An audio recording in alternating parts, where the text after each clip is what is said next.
පිරිසුදුව පිළිවෙලව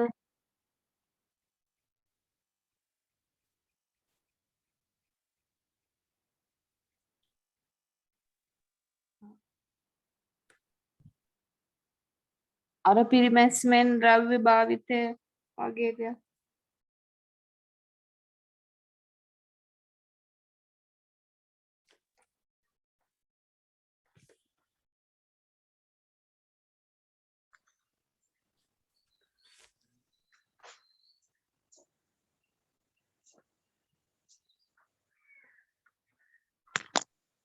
ඒවා නිකන් දෙපැත්තටම එනවා වගේ නේ මනෝජාලක පැත්තට.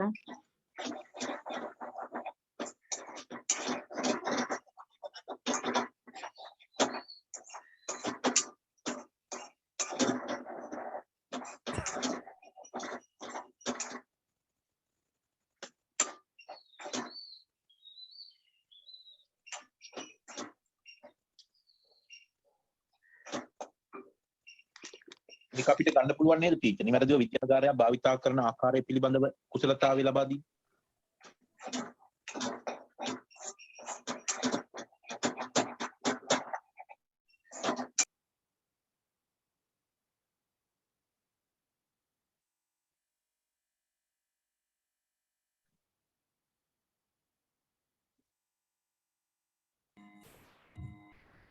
හරි නේද සර්? දැන් උත්තර 4ක් විතර කිව්වනේ.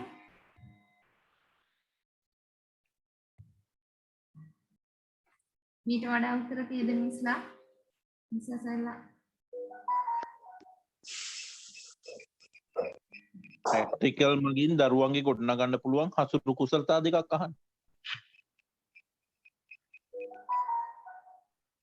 දැන් සර් අපි 4ක් ලියලා තියෙනවා. තව තියෙද මිස්ලා උත්තර කවුරු හරි ළඟ? යන්න පුළුවන් යම් කිසි කාර්යයක් කිරීම සඳහා දරුවන්ට පුහුණුවක් ඇති කිරීම. එහෙම නැත්නම් ඉගෙනගත් සෛද්‍යාන්තික කරුණු ප්‍රායෝගික භාවිතය සඳහා අවස්ථාව ලබා දීම.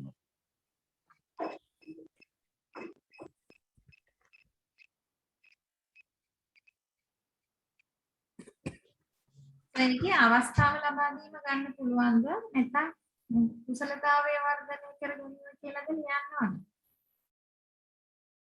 කුසලතාවය වර්ධනය කිරීම ගමු. අවස්ථාව මේවා කරපුවම අරකේ අපේ හසුරු කුසලතාවයක් ලැබෙන්නේ නැහනේ. ඔව් ඔව්.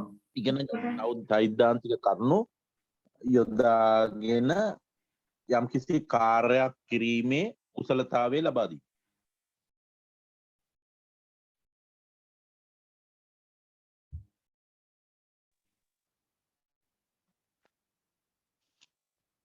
ප්‍රශ්නෙට ගියොත් ලකුණු දෙකයිනේ. කරුණු දෙකයි අවශ්‍ය වෙන්නේ. පහත දැක්වෙන ඉගෙනුම් අවස්ථා සඳහා වඩාත් යෝග්‍ය ඉගෙනුම් ක්‍රමවේදය ලියා දක්වන්න. තල දර්පණයක ප්‍රතිබිම්බයේ දුරමැනීම. ඉගෙනුම් ක්‍රමවේදය.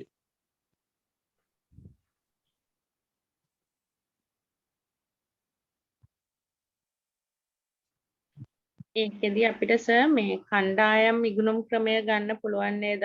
තල දර්පණයකින් ප්‍රතිබිම්බ දුර මනින්න යනකොට අපිට කීප දෙනෙක්ගේම සහාය ලබා ගන්න වෙනවනේ. එහෙම හිතලා මම ලිව්වා කණ්ඩායම් ඉගෙනුම් ක්‍රමය කියලා. මෙතන අහන්නේ යෝග්‍යතම එක හැබැයි. ඔව්.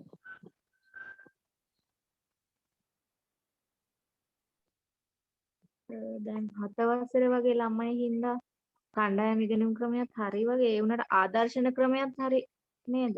මේ මම හිතුවේ ගුරු ආදර්ශන ක්‍රමය. ඔව්. මොකද 7 වසර වගේනේ පොඩි පන්තියක්නේ. තනියෙන් දෙන්නත් අමාරුයි. ඒකෙම අර දෙවෙනි එකට ගුරු ආදර්ශන ක්‍රමය දාපු හින්දා මම අරකට දෙම්ම කණ්ඩායම් ඉගෙනුම් ක්‍රමය. පල්ලෙහා එක කොහොමදවත් අර ළමයින්ට දෙන්න අමාරු හින්දා ඒක දැම්ම ගුරු ආදර්ශන ක්‍රමය කියන එක. ඒක මග පෙන්වන ලද අනාවරණ ක්‍රමයෙන් කරන්න පුළුවන් නේද? මේ මිස් දෙවෙනි එක. මඟ පෙන්වන අනාවරණ ක්‍රමයේදී ගුරුවරයා ළමයින් සම්බන්ධ කර ගැනීම සිද්ධ වෙනව නේද? එතකොට ඔව්. ඒකේ අර මෙතන ජලීය අයඩින් භාවිතයෙන් ද්‍රාවක නිස්සාරණය වගේ එකදී ළමයි සම්බන්ධ කරගෙනද අපි කරන්නේ අපි තනියෙන්ම නේද කරලා පෙන්වන්නේ ළමයින්ට අර තියෙන රිස්ක් එක වැඩි හින්දා ගන්න බලාජන එහෙම ඒ හින්දා ගුරු ආදර්ශ ඒ පැත්තෙන් හිතලා ලිව්වා ගුරු ආදර්ශන ක්‍රමය කියලා. ඉතින් ජලීය 11 අයඩින් කියන එක හිත නෑනේ දරුවන්ට ඇඟේ බැඳුනා කියලාත් ලොකු හානියක් වෙන්නේ නැති නිසා මේක වාචන නේද? ඒක ගන්න අපි උපකරණ යොදා ගන්න මේකෙදී නෑ නේද? ඒ කියන්නේ ශ්‍රාවණ නිස්සාරණයක් හින්දා ඕකේ නිසාර අපි පුනීලේ නේද භාවිතා කරන්නේ බේරුම් පුනීලේ නේද? ඔව් බේරුම් පුනීලේ අරගෙන මේක එතකොට රිස්ක් එකක් නෑනේ ළමයින්ට භාවිතා කරන්න අවස්ථාව දුන්නා කියලා. අර එකම මේ පරිසරයෙන් භාවිතා කරන්න ළමයින්ට කියා දෙන්න ඕන. නමුත් රිස්ක් එකක් නෑනේ මේ අර ළමයින්ට හානියක් වෙන දෙයක් අපි භාවිතා කරන්න ඒ නිසා මම පෙන්වන්න ලද ක්‍රමය හොඳයි නේද? මට හිතෙන්නේ එහෙමයි. ඔව් මාත් එහෙම තමයි ගත්තේ අනික 11 වසරේ නේද ලොකු ළමයි මේ. ඔව් 11 ශ්‍රේණිය නේ එතකොට එහෙම ගන්න. ඔව් ඔව් එතකොට ඒක යාළුවට මඟ පෙන්වීමෙන් ලබා නවාරණක් කරනවා. ඔව් එහෙමනම් අපිට අර පළවෙනි එක දාන්න පුළුවන් ගුරු ආදර්ශනේ.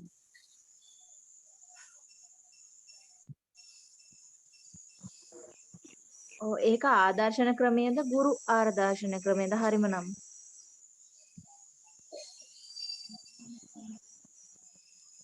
ගුරු ආදර්ශන ක්‍රමය නේද? ඒක ආදර්ශන කණ්ඩායම් ක්‍රමයට ගන්න බැරිද සර්? තල දර්පණයක ප්‍රතිබිම්බ අපේ දොර පන්තියේ කණ්ඩායම එකතු වෙලා මනින එක. හතේ පන්තියේ ආදර්ශන උනේ මේ අරගෙන දර්පණ අරගෙන කොණ්ඩේ පීරයි එහෙම නේද? හතේ පන්තිය කියන්නේ චූටි ළමයිනේ. ඒ ප්‍රතිබිම්බ දුරක් මනිනවා වගේ දෙයක්. අපිට දරුවන්ට උදව්වක් කරන්න වෙනව නේද සර් හතේ? පොඩි අවශ්‍යම වෙනවා.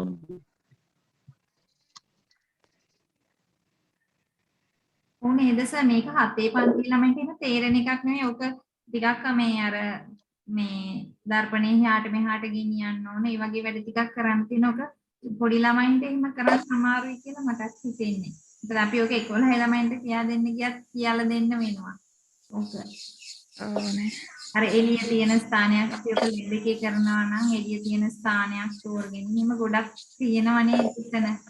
අර දේශන සාකච්ඡා වලින් මේක කරන්න බෑ. එතකොට මේක ගුරුවරයා ප්‍රැක්ටිකල් එකක් කරලම පෙන්වන්න. ගුරු ආදර්ශනේ කරලා පෙන්නපුවම කිසි ගැටලුවක් නැහැනේ. හොඳ ආලෝකයේ තියෙන තැන ගුරුවරයා තෝරගෙන ඒක නිවැරදිව කරලා පෙන්නුවොත් මේ ගැටලුවක් නැහැ.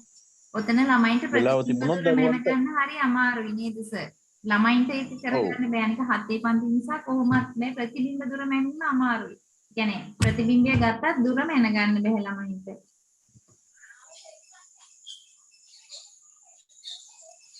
ඔය ඒ පන්තියේදී එච්චරම ගැඹුරට යන්නේ නැහැ නේද? අර දුර මනින එක තරම් ළමයිට ඔය ඒක 11 වසරේ දින ගොඩක් වෙලාවට කෙරෙන්නේ නේද? අවසාන මේක ඉන්න මේක ගුරුවරයා කරලා පෙන්නුවොත් හොඳයි කියන එක තමයි මගේ මතය. ඔව් ඔව් අන ආදර්ශන ක්‍රමය හරි තමයි. ඒක ගුරුද නිකන් ආදර්ශන ක්‍රමයේද? අර මේ EME කියන්නේ ආදර්ශන කියලා නේද? ගුරු කැලලක් නම් නෑ නේද ආදර්ශන ක්‍රමයේ තියුත් එකේ තියෙන ආදර්ශන ක්‍රමයනේ. ඒ තියෙන්නේ ආදර්ශනය. ආදර්ශන ක්‍රමය. ගුරු ආදර්ශන කියලා වැරද්දක් නෑ. වැරද්දක් නෑ ගුරුවරයානේ කොහොමත් කරන්නේ එකම එකයි නේද? ආදර්ශන ක්‍රමය කරත් ගුරුවරයානේ කරන්නේ. ගුරුවරයන් කරන්නේ. හරි. ඔව් අපි ඒ උනට දීලා තියෙන නම ලියමු නේ සර්. පන්තිට වැඩ කරන්නේ නැතුවනේ. නේ දැන් මෙහෙම ප්‍රශ්නයක් එන්නේ නෑ නේද අපේ ටීචර්ලා? ව්‍යුහගත නෑ කියනවනේ නේද සර්?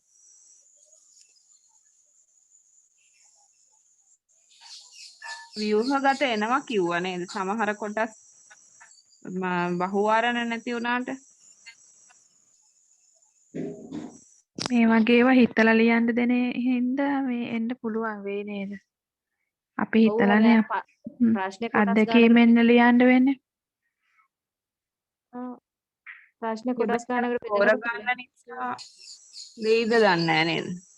එක ප්‍රශ්නයකට ලකුණු 5යි නේද මිස්? එතකොට ප්‍රශ්න 3යි ලකුණු 5 ගන්නනේ නේ. ප්‍රශ්න 3ක්ම කියලාත් නෑනේ මේ ඒගොල්ලෝ කිව්වා 8 ගානේ 6යි ගානේ එහෙම එන්නත් පුළුවන් එහෙමත් කිව්වනේ සර්. කොටස් දාන්න පුළුවන් නේද? මේවයි කොටස් වගේ අරගෙන එක ප්‍රශ්නයක් හදා ගන්න පුළුවන්. ඔව්. හැබැයි ඉතින් නිශ්චිත අධික උත්තරයක් තියෙන නිසා මේක එහෙමනම් එනවනම් එන්නේ විස්තර කරන්නත් එක්කලා නේද? කොහොමද ගත්තේ කියන එක. ඕනේ එහෙම රචනා විදිහට ඒනේ ඔව්, තෝරගන්නත් රචනා විදිහට මේ ආපු විදිහ ලියන්නත් කියලා. මිස් මේක අපිට ගුරු ආදර්ශන කියලා ලියන්න පුළුවන් වෙයි නේද? ඊළඟ ප්‍රශ්නේ තියෙන්නේ ගුරු ආදර්ශන ක්‍රමය භාවිතයෙන් ලැබෙන වාසි කියන නිසා මේ ගුරු ආදර්ශන ක්‍රමය කියලා ලිව්වොත් ඒ දෙකම හරි නේද? ඔව්. ඒ දෙකම හරි මම.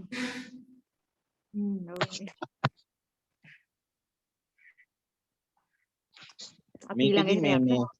ඔව් මම හිතන්නේ මේක අනිවාර්ය ප්‍රශ්නයන්නේ කෙටි කෑලි ගොඩාක් තියෙනවා කියන්නේ. දැන් 7 8ක් 9ක් 10ක් විතර තියෙනවනේ. එතකොට එහෙම ප්‍රශ්නයක් මේක තෝරගෙන ලියන්න බෑනේ. එතකොට අනිවාර්යෙන් ලියන්න ඕනේනේ. අනිවාර්ය ප්‍රශ්න නෑ කිව්වා. මේ විදිහට එන්නේ නැති වෙයි ගොඩක් දුරට. මේක පළවෙනි ප්‍රශ්නේ ඇතුළුව තව ප්‍රශ්නයකට. එහෙමනේ මේක දීලා තියෙන්නේ. හරි අපි ඊළඟ එකට යන්කෝ. කොහොමත් අනිවාර්ය ප්‍රශ්න නෑනේ සර්. ප්‍රශ්න 8යි අනිවාර්ය 5ක් ප්‍රශ්න. තෝරන්න තියෙන්නේ. ඔව්. ප්‍රශ්න 8ක් දෙන්නේ. ඒකේ එන්නස ප්‍රශ්න 4න් 2ක් තෝරන්න කියලා කිව්වේනේ. 4න් 2යි. හරි හරි මේකේ තව කොටසක් තියෙනවා.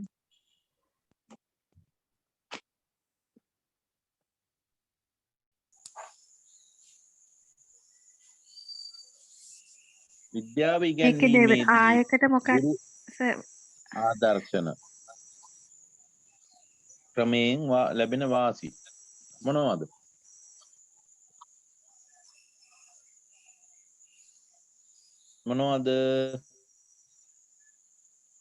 ඒකේ වාසි කීපයක් ඉන්නවස.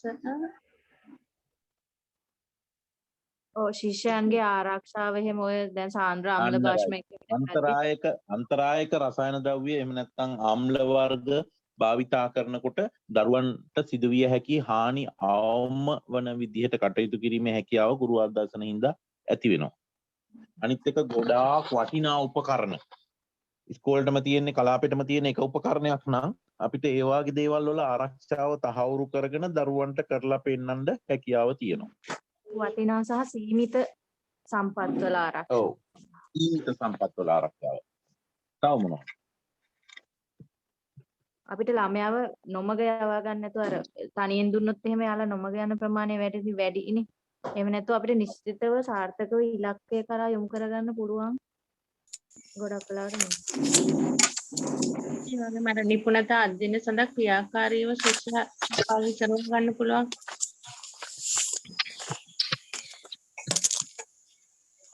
ඔව් ගුරු ආදර්ශණයෙන් පස්සේ වෙලා තිබුණොත් එහෙම දරුවන්ට මේ පරීක්ෂණය කරන්න ගුරු අධීක්ෂණය යටතේ ඉඩ ප්‍රස්තාව ලබා දෙන්න පුළුවන්.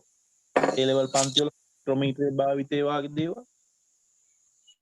කාල කළමනාකරණය වලින් ගන්න පුළුවන්. ඔව්. මේ ක්‍රමයට මේ ගුරුවරයා කරලා පෙන්නපුවම පරීක්ෂණයක උපකරණ නිවැරදිව භාවිතය, නිවැරදි හැසිරීම, පාඨාංක ලබා ගන්න ආකාරය, ආරක්ෂිත වල්ලන ක්‍රම, උපකරණ ඇටවුමක් හදන ක්‍රමය දරුවන්ට හොඳට කියලා දෙන්න පුළුවන්. ඒ හින්දා බොහෝ විට මේක ක්‍රියාකාරකම් ගැනීමක් විදියට කරන්න පුළුවන්. උපකරණ නිවැරදිව ළමයින්ට භාවිතා ඉස්සරලාම අත්දැකීමක් දෙනකොට ප්‍රථම අත්දැකීම නම් දෙන්නේ මේ ක්‍රමය තමයි වඩාත් යෝග්‍ය වෙන්නේ. මොකක්ද? කියන්නේ දැන් උපකරණ නිවැරදිව භාවිතා කිරීමේ ආකාරය පිළිබඳව පෙන්වන්න අපි කරන්න වෙනවනේ සර් නේද? අනිවාර්යෙන් අපිට කරලා පෙන්වන්න වෙනවා. ඒකින්ද ඒකට නිවැරදි ක්‍රමයකයි ඉස්සරලාම අන්වීක්ෂිත දරුවෝ අල්ලනවා නම් අපි අන්වීක්ෂය නිවැරදිව භාවිතා කරන්නේ මෙහෙමයි කියන එක අපි කියලා දෙන්න වෙනවා. එහෙනම් ක්‍රියාකාරකම් පාදක ගැනීමක් කරලා තමයි දරුවන්ට ප්‍රථම වතාවට ඒ අත්දැකීම දෙන්න වෙන්නේ. ඒකට ගුරු ආදර්ශන ක්‍රමය වැදගත්. මේකේ තියෙන අවාසි මොනවද? ලිමිටේෂන්.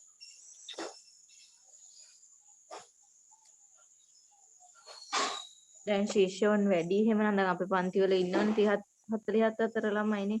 එතකොට වැඩි හැම වෙලාවෙදී කෙනාටම පන්තියේ ජනගහනය වැඩි හින්දා ළමයි ගාන වැඩි හින්දා හැම කෙනාටම හොඳට මේ ආදර්ශනය සමහර වෙලාවට ග්‍රහණය කර ගැනීමේ අපහසුතාව වලට ඉඩකඩ ප්‍රශ්න හින්දා එමත් නැත්නම් භාණ්ඩ සීමිත හින්දා මේ தত্ত্বය භාණ්ඩ සීමිත නම් ගැටලුවක් නෑ. භාණ්ඩ සීමිත වෙලාවට ගුරු ආදර්ශනමයි කරන්න වෙන්නේ.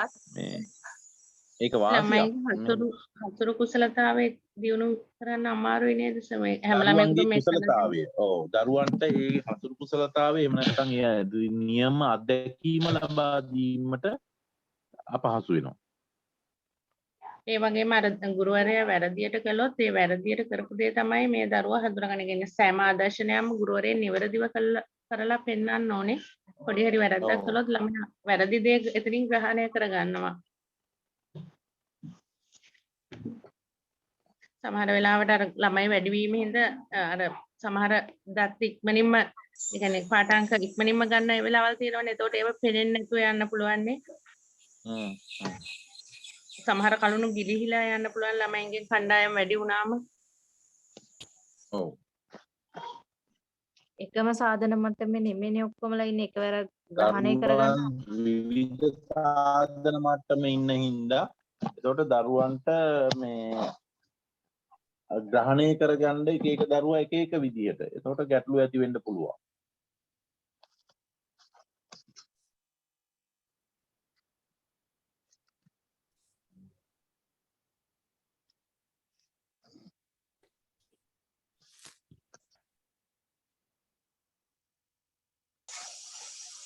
මේකට ටියුට් එකක් දීලා තිබුණා නේද? ඒකෙත් හොයන්න කියලා තියෙන සර් අපිට. ඈ? EME වලට දීලා තිබ්බ ටියුට් නෙමෙයි ජෙම් එකේ ටියුට් එකට නම් හොයන්න කියලා තියෙන සර් අපිට. ගුරු ආදර්ශනය පිළිබඳව හොයන්න කියලා තියෙන්නේ. ඔව් දුබලතා ප්‍රබලතා හොයා ගන්න කියලා තියෙන්නේ මම නම් ලියාගෙන දීලා ගන්න. හොයලා නැහැ. එහෙනම් අපි ටිකක් ලියා ගමුනේ. ඉස්සරලාම බලමුකෝ අපි ස්ලයිඩ් එකක් දීලා තියෙනවා මේ. වාසි. එක ස්ලයිඩ් එකක් මොනවද? තියෙනවා ප්‍රබලතාවකට දීලා සර්. නිපුණතා අධ්‍යයනය සඳහා ක්‍රියාකාරී ශිෂ්‍ය සහභාගීත්වය පළවෙනි කරුණ, දෙවෙනි එක සිසුන්ට ප්‍රාථමික නිපුණතා අපි ලියා ගන්න ටීචර්. ලියා ගන්න කියන්නකෝ. හරි. නිපුණතා අධ්‍යයනය සඳහා හරි. ක්‍රියාකාරී ශිෂ්‍ය සහභාගීත්වය.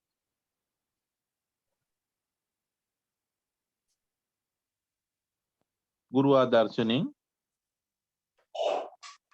ඔව් ආදර්ශන ක්‍රමයේ ප්‍රබලතාව.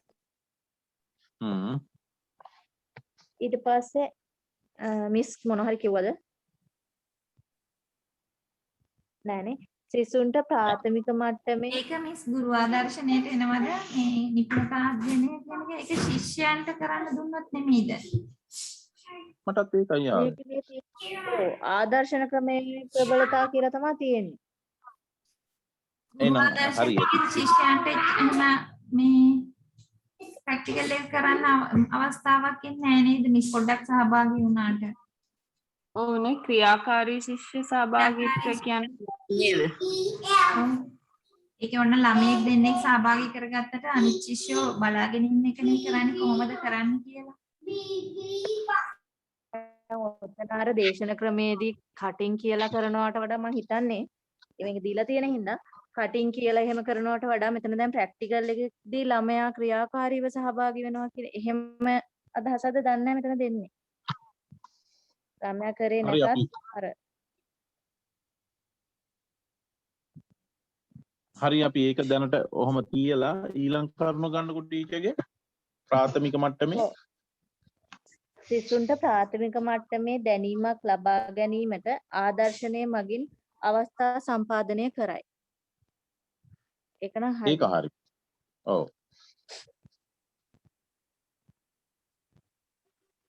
අර තව වාර්ෂි කීපයක් දාලා තියෙන මේ ඉගෙනීමේ ක්‍රමවිද්‍යාව පොතේ කරුණාසේන සර්ගේ ආදර්ශන ක්‍රමයේ භාවිතා කිරීමේ සුදුසු වෙනවා කියලා මෙන්න මේ අවස්ථාවවලදී කියන්නේ ඔව් ආදර්ශනයකින් තොරව ක්‍රියාවලිය සිදු කිරීම ශිෂ්‍යයාට ඍජුවම පැවරීම අනාරක්ෂිත විට.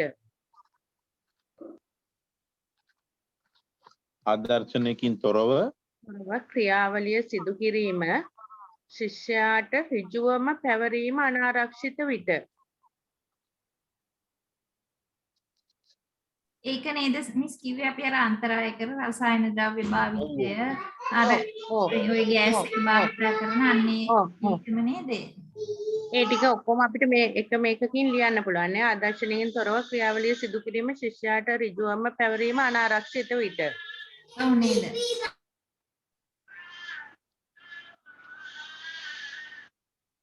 අනිමිස් චුට්ටක් එක ආයි ආදර්ශනයකින් තොරව ක්‍රියාවලිය සිදු කිරීම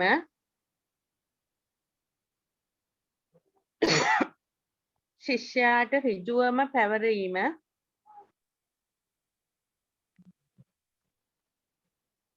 අනාරක්ෂිත විට.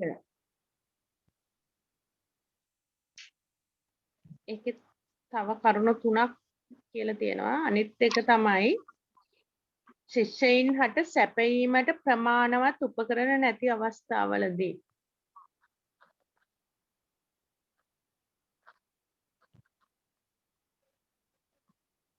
ඒක අතර අපි සීමිත සම්පත් අධික මිල ශිෂ්‍යයින් හට සැපයීමට ප්‍රමාණවත් උපකරණ නැති අවස්ථාවලදී.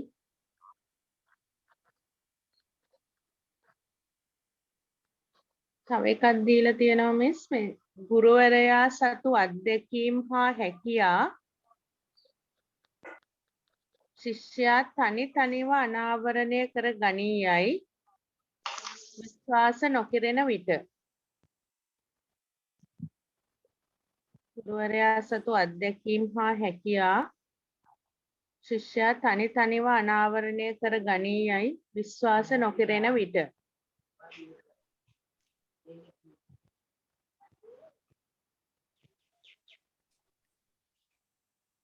තව එකක් තියෙනවා සිරිත් පිරිත් හා නිවැරදි ක්‍රම ශිල්ප ඉගෙනීමට අවශ්‍ය විට කියලා.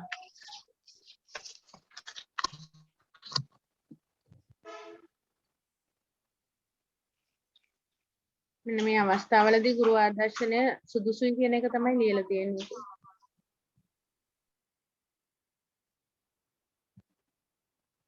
සාන්තිමේක චුට්ටක් කියන සිරිත් විරිත් හා නිවැරදි ක්‍රම ශිල්ප ඉගෙනීමට අවශ්‍ය විට. අවාසි යටතේ දීලා නැද්ද ටීචර්? අවාසි යටතේ දීලා නැහැ සර්. එහෙම එකක් අවාසි යටතේ දීලා නැහැ මේකේ. අවාසි කීපයක් ලියාගත්ත ටිකක් නම් තියෙනවා. අර හසුරු කුසලතා දියුණු වෙන්නේ නැහැ. ඒ වෙලේම ඇගීම හා ප්‍රතිපෝෂණය අපිට කරන්න අමාරුයි. සෑම ශිෂ්‍යයෙක්ගේම ක්‍රියාකාරී සහභාගීත්වය ලබා ගන්න අමාරුයි. ඒ වගේම හැම ආදර්ශනයක්ම නිවැරදිව අපි කරන්න ඕනි ගුරුවරයා අර වැරදි දෙයක් විදියට කළොත් ශිෂ්‍යයා ඒ වෙලාවේ වැරදි දේ තමයි ග්‍රහණය කරගන්නේ. ඒ වගේම ලොකු කණ්ඩායමකට කරනකොට අර සමහර දත් අර ඉක්මනින්ම අර ගන්න දේවල් තියෙනවා ඒව පෙනිලා නොපෙනී යන්න පුළුවන්. ඒ හින්දා සමහර කරුණු ගිලිහිලා යන්න පුළුවන් ලොකු කණ්ඩායමක් කරනකොට. ඒ ටික තමයි අවාසි විදියට ලිව්වේ.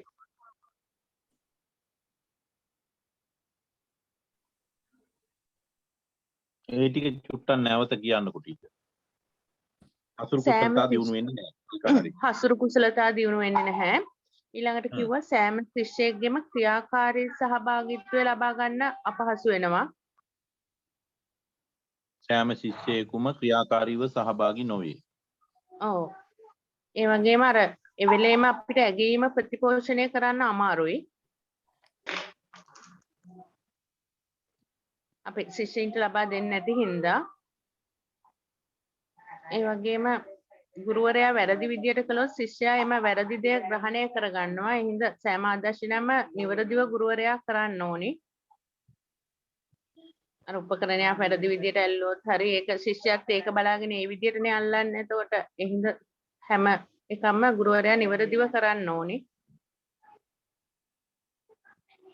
ලොකු කණ්ඩායමකට කරනකොට මේ සමහර මේ කරුණු ගිලිහිලා යන්න පුළුවන්. ඒ කියන්නේ සමහර වෙලාවට ගුරු ආදර්ශනිකදී ශිෂ්‍යයාට අර නිවැරදිව ලොකු කණ්ඩායමක් දාගෙන කරනකොට මේ ඒක පේන්නේ නැතුව යෑම තුල හරි සමහර කරුණු ගිලිහිලා යනවා.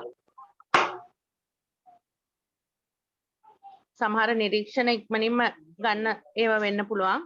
ඒකට සමහර දේවල් ගිලිහී යාම සිද්ධ වෙන්න පුළුවන්.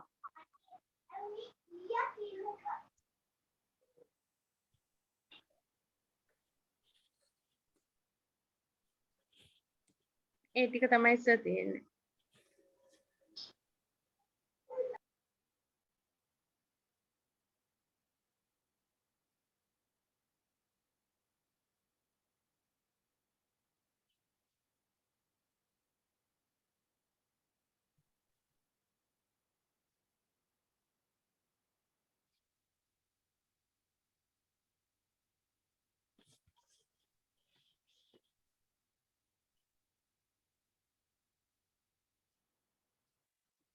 තව මොනවා හරි අපේ ටීචර්ලා ළඟ තියෙනවද විස්තර?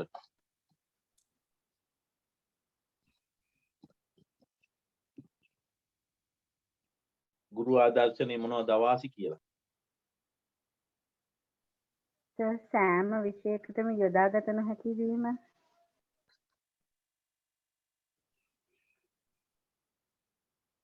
ගුරු ආදර්ශන මොනවා වගේ වටද? යොදාගත නොහැකි වීම. මොනවටද? යොදා ගන්න බැරි නැති විද්‍යාගාර පරීක්ෂණ නැටුම් වගේ කේක් හදන වගේ මේක තියෙන ආදර්ශන ක්‍රමයේ යෙදීම.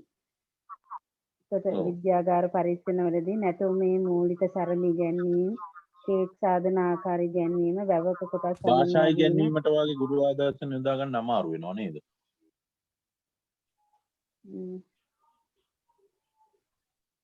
ඔතන සෑම පාඩමකදීම යොදා ගැනීම නොහැකි වීම කිව්වොත් ගන්න බැරිද? එහෙම ලේසි නේද? ඒක හරි. ඒක හොඳයි. ඒක හරි. ඔව් ප්‍රශ්නය අහලා තියෙන්නේ විද්‍යාව ගැන නේද සර්? හැම පාඩමකදීම අපිට ගුරු ආදර්ශන යොදන්න බැරුව යනවා. ඔය ගිනි කන්දක් ගැන කියලා දෙනකොට අපිට බෑනේ මුකුත් කරන්න. ඒක වෙන ක්‍රමයකට කියලා දෙන්න වෙනවා. එහෙම නැත්නම් අපි ළඟ නැති සම්පතක් නේද? ප්‍රජනනයේ පාඩම. ප්‍රජනනයේ පාඩමේදී ආදර්ශන කරන්න ගියොත් එහෙම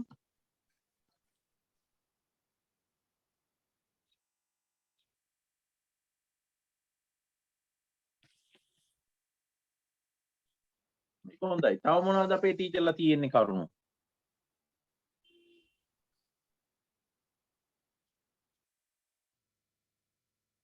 ඇති වෙයි ප්‍රශ්නයක කොටස් දෙකක් හින්දානේ. ඊළඟට තියෙනවා විද්‍යාව ඉගැන්වීමේ අවස්ථාවක් සඳහා ගුරු ආදර්ශන ක්‍රමය භාවිතා කරන ආකාරයේ සුදුසු පාඩමක් ඇසුරෙන් කෙටියෙන් පැහැදිලි කරන්න. අපි අන්වීක්ෂ භාවිතය ගැන කියලා දෙන පාඩමක කොහොමද මේක කරන්නේ?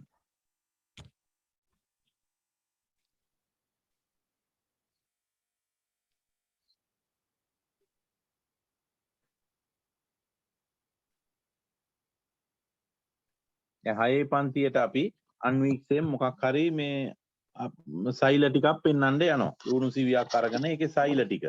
එතකොට දරුවා ඒ 6 පන්තියේ කියන මොහොතේ ඉන්න වයස් කාණ්ඩය අනුව මේ උපකරණ භාවිතය අමාරුයි. ලයිට් ફોකස් කරගන්න බෑ, කදා වලට නංව ගන්න බෑ. ඒ හින්දා ගුරුවරයා ඒක කරලා පෙන්නනවා. මේ ගුරුවරයා විසින් මේ අන්වීක්ෂය හදලා කදාවට නංවලා ලුණු සිවිය ඊට පස්සේ ඒක කවර් ස්ලිප් එකෙන් වහලා ඊට පස්සේ දරුවන්ට අන්වීක්ෂය හදලා දීලා බලන්න කියනවා. හැබැයි O level A level වලට එහෙම කරන්න අවශ්‍ය නැහැ. දරුවන්ට හදා ගන්න අපිට දෙන්න පුළුවන්. දැන් මයික්‍රෝමීටරයකින් ගෝලයක වට ප්‍රමාණය මයින්නවා නම් ගුරුවරයා ගෝලයක් අරගෙන ඒකේ වට ප්‍රමාණය මැනලා ඉස්සර වෙලා ඊට පස්සේ ගුරු අධීක්ෂණය යටතේ මයික්‍රෝමීටරයේ දරුවන්ට දීලා ඒකේ ගෝලයක වට ප්‍රමාණය මැනීම සඳහා ඒක භාවිතා කරන්න ඉඩ දෙන්න පුළුවන්. සර් මේකෙන් ලියනකොට අපි ලියන්න ඕනේද ආදර්ශනයට පෙර ආදර්ශනය කරන අතරතුර ආදර්ශනයෙන් පසු ඒ ඔක්කොම විස්තරයක් අඩංගු වෙන්න ඕනේද නේද?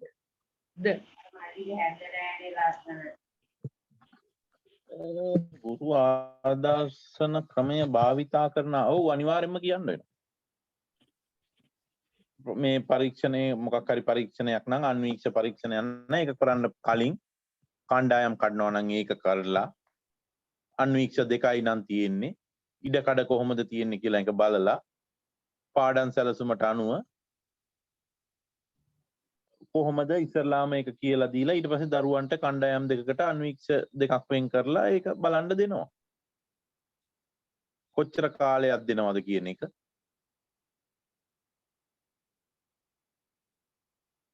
එක දරුවෙකුට කොච්චර කාලයක් දෙනවද මේක බලන්න. මෙන්න මේවා ආදර්ශනයට කලින් ගුරුවරයා තේරුම් ගන්න ඕන. ඊට අමතරව අර ආලෝකයෙන් වැඩ කරන අන්වීක්ෂයක් නම් ඒකට විදුලි බලය පවතිනවාද කියන ඒවා කලින් මේ බලලා තියන්න ඕන.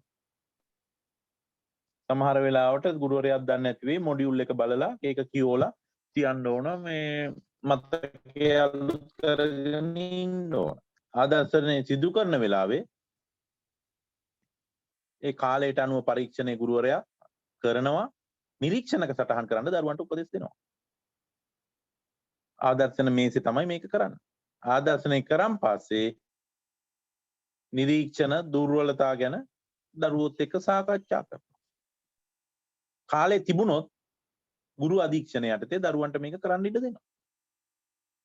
ඊට පස්සේ මොකක් හරි ප්‍රශ්න හරි මොනවා හරි මේකට සැලසුම් කරලා තියෙනවා නම් ඇගීම මේක දරුවන්ට ලබා දෙනවා. ඔන්න ඔය ටික තමයි කරන්න වෙන්නේ.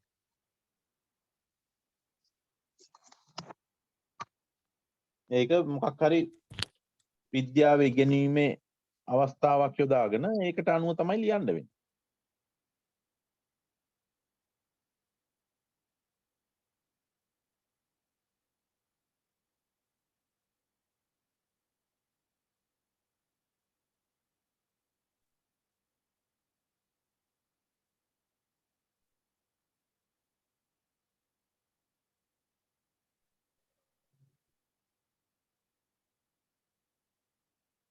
ලියා ගන්න පුළුවන් වෙයි නේද? ශාක පත්‍රයක ව්‍යුහය පිළිබඳ අධ්‍යයනය කරන පාඩමක් නම් විද්‍යාවේ. කොහොමද මේක කරන්නේ ගුරු ආදර්ශන? එහෙම නැත්නම් ශාක සෛලයක ස්වභාවය කොහොමද මේක කරන්නේ? ගුරුවරයා ඉස්සලාම මේම කරලා ගුරු ආදර්ශනයට කලින් මේ විදිහට දරුවෝ කණ්ඩායම් කරලා අන්වීක්ෂ දෙකයි නම් තියෙන්නේ මේ විදිහට කරනවා මෙහෙම කතාවට නඟලා ගුරුවරයා මේක පෙන්නනවා පෙන්නලා දරුවන්ට ඊට පස්සේ කියනවා මේක නිරීක්ෂණ ලියා ගන්න කියලා ඊට පස්සේ නිරීක්ෂණ ලියා ගත්තාන් පස්සේ ඊට පස්සේ මේ වෙලාව තිබුණොත් දරුවන්ට මේක ගුරු අධීක්ෂණයත් එක්ක කරන්න ඉඩ දෙනවා බලන්න ඊට පස්සේ මේ කතාවකට නගන්න අවස්ථාව දෙනවා එහෙම කරලා ඊට පස්සේ සාකච්ඡාවක් කරලා ගෙීමක් කරනවා කියන එක ලියන්න ඕන. එක විෂයක් අරගෙන විෂයක පාඩමක් අරගෙන ඒක තුල ලියන්න. සර් ඔව් ටීචර්. මේකේ කියනවා සර් ආදර්ශනයක් සැලසුම් කිරීමේ පියවර කියලා ආදර්ශනයට පෙර ආදර්ශනය අතරතුර ආදර්ශනයෙන් පසුව. ඔව්. එතකොට ඒකට අනුව නේද අපි ලියන්න ඕනේ? ඒකට අනුව ලියන්න ඕනේ පාඩමක් අරගෙන මොකක් හරි අපි කරන්න යන පාඩම ඒකට අනුව ලියන්න. හරි සර්. ඒක අර අන්වීක්ෂ ගත්තම ලේසි වෙයි නේද සර් ගොඩක් අර මේ ඒකේ තියෙනවා අර 7 වසරේ පුතේද කොහෙද අන්වීක්ෂයක් අර පෙර සූදානම කරන අතරතුර ඊට පස්සේ කොහොමද අන්වීක්ෂ අපි මේ පිරිසිදු කරලා ඒ දේවල් කරන්නේ ඒකත් එක්ක සම්බන්ධ කරන්න ලියන කරුණු ගොඩක් තියෙනවා 7 වසරේ තියෙනවද ටීචර්? හතේ විද්‍යාව පොතේ තියෙනවා සර් අන්වීක්ෂ භාවිතය කියලා. ටීචර් ළඟ ඒ පොත නෑනේ චුට්ටක් ඒ ක්‍රමයේ චුට්ටක් කියලා දෙන්න. හතේ පොත ඇති සර් මම දාන්න. නෑ ටීචර්ට පුදුමන් නම් පොත පොඩ්ඩක් අරගෙන මෙන්න මෙහෙමයි කියලා චූට්ටක් කියන්නකෝ ඒක. දැන් නම් ළඟ නෑ සර්. පොඩ්ඩක්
ඒකේ සර් මේ නිවැරදිව භාවිතා කිරීමේ පිළිවෙල සංයුක්ත ආලෝක අන්වීක්ෂය නිවැරදිව භාවිතා කිරීමේ පිළිවෙල තියෙනවා. අන්වීක්ෂය භාවිතයේදී සැලකිලිමත් විය යුතු කරුණු තියෙනවා.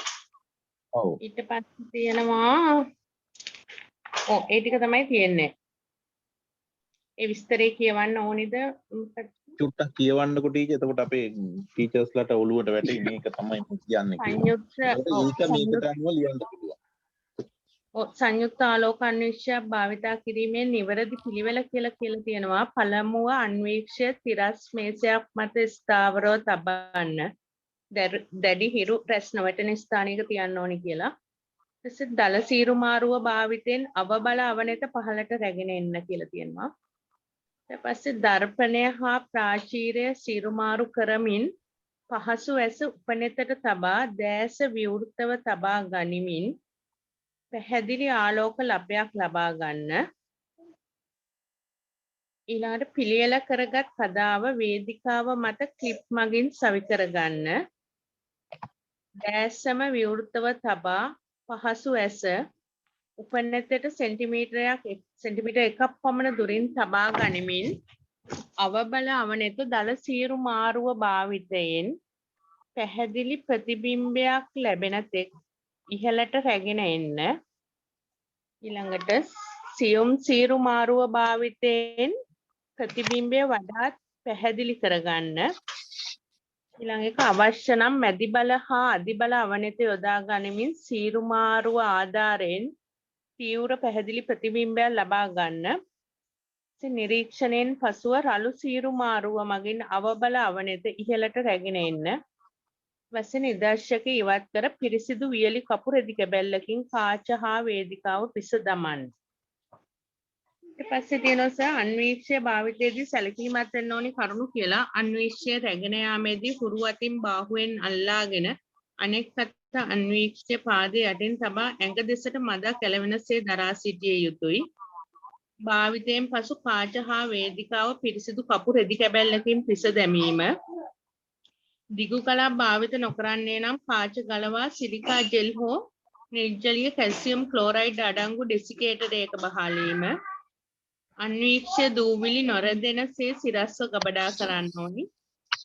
නිරීක්ෂණයේදී පිරිසිදු කදා හා වැසුම් පෙති භාවිතා කිරීම.